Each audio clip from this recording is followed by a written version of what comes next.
Welcome to another podcast pontification with me, Evo Terra. Today I am talking about the listener experience and what it means for your most valuable or one of your most valuable audiences, the new listener. Now, maybe this rings a bell to some of you. You're listening to a podcast, perhaps you're producing a podcast. You say, let's not forget to tell the listeners to subscribe. And so what do we say? We say things like, don't forget to subscribe to the show on Apple Podcasts, or we might even say iTunes, Spotify, Stitcher, Spreaker, blah, blah, blah, blah, blah, blah, blah, blah. All these places. Great. And the idea is we're going to convince somebody to go actually subscribe. Well, I just read a wonderful article this morning on Medium by James Cridland, a critic of the radio as well as podcasting industry. Radio veteran now turned into podcasting and wonderful pod news. Thank you, James. Always enjoy reading your stuff because we seem to be aligned. And he had an article up on Medium, and he makes the following assertion.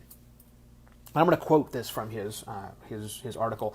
Apple Podcasts app is not the right place to convince people to listen to podcasts. And you know what? He's right.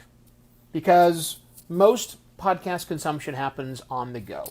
So those people are probably already listening to you right now. So telling someone who is on the go to go subscribe to a different device isn't going to help you whatsoever. What James suggests you do instead is when you're saying to your audience, which is important to do, that you should listen to me on a regular basis, he says two things. One, you shouldn't even talk about the various apps that are out there because that's not helpful. What you likely should do is just drive people to a page on your website, your podcast page, where you give them the options. Now, if you're listening, you're saying, well, of course, Evo, that's what I do. And I give them all of the options. Yeah, that's the problem. Remember, these are newbies. Remember, most of the people on the planet, unless you're in South Korea, most of the people on the planet have never listened to a podcast. Or if they have, it's only been a quick sampling. They are certainly not regular. Regular listenership is only in the 20 percentile. Only around 20%-ish, maybe 30%, depending on how you listen, or how you read. And that's behavior studies. Listen to podcasts on a regular basis. So we're not helping them by telling them about this crazy process. It's easy to listen to a single podcast episode. You go to a web page and you press play, right? Right? Why don't we do that, podcasters, on our podcast web pages? That's what James is suggesting. If somebody is viewing your page, they probably don't know how to subscribe. They don't understand this whole process, so why not put a big, fat play button, James says.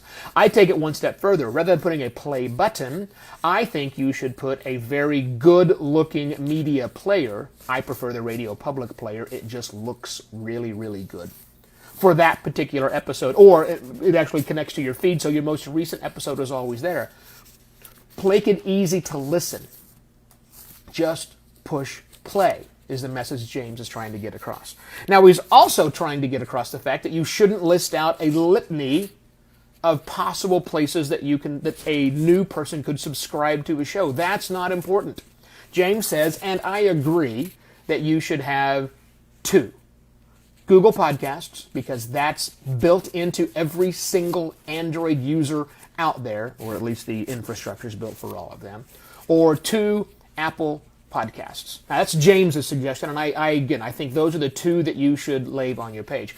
I suggest two more. For the noobs, those are right. They can self-select. Oh, I'm an iOS user. Click here. Oh, I'm an Android user. Click here.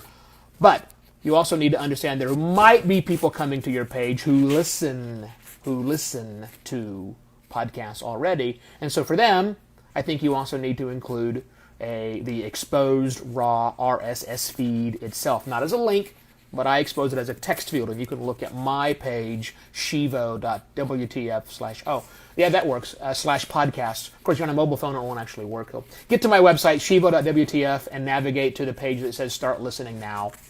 That way we're not gating it based on your mobile device. And you'll see how I have done that. And I have those three things listed: Google Podcasts, Apple Podcasts, an exposed RSS feed. But the fourth thing that I do, and I think this should be added to your page too, is give people an option, give noobs an option to listen via email.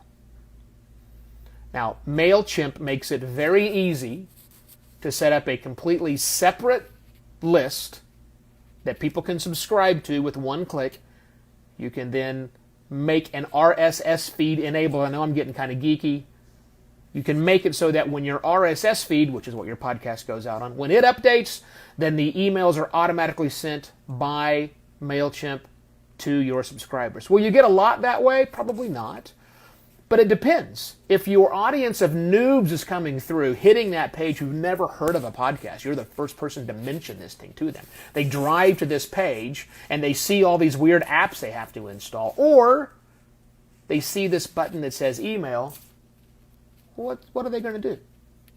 Hopefully, they'll just listen via email. That's fine for you. You don't care. You do not care, or you should not care where people listen to your show. They should just simply listen. That's the part you care about. So, to recap in the 2 minutes I have left of this video. 1, make a giant play. Make that the most important thing on your page. I recommend doing it with an app.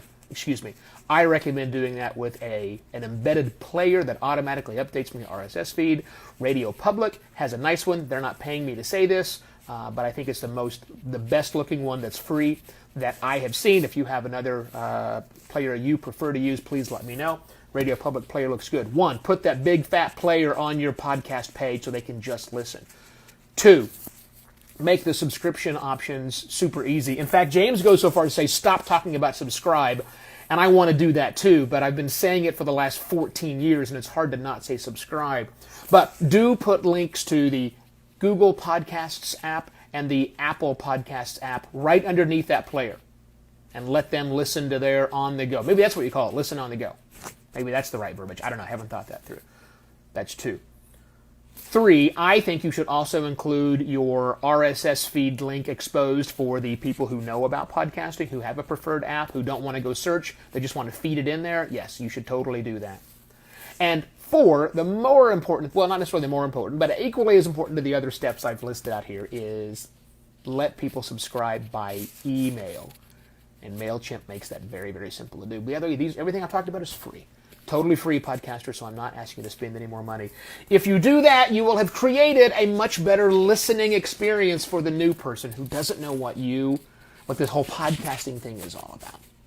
Make a better listening experience by optimizing your page, your podcast page. That is my suggestion. Again, my name is Evo Terra. I launch podcasts for professional service providers, as well as, thank you, as well as principles of businesses. So if you need somebody's help doing all this, who's got forever experience in doing it and focus solely on the listener, focus solely on the business audience, why, that's me. Contact me. Podcastlaunch.pro is where you can find out more information about me. And I shall now say adieu. I'll be back here tomorrow with one more show, another podcast pontification. Thanks for watching. Cheers.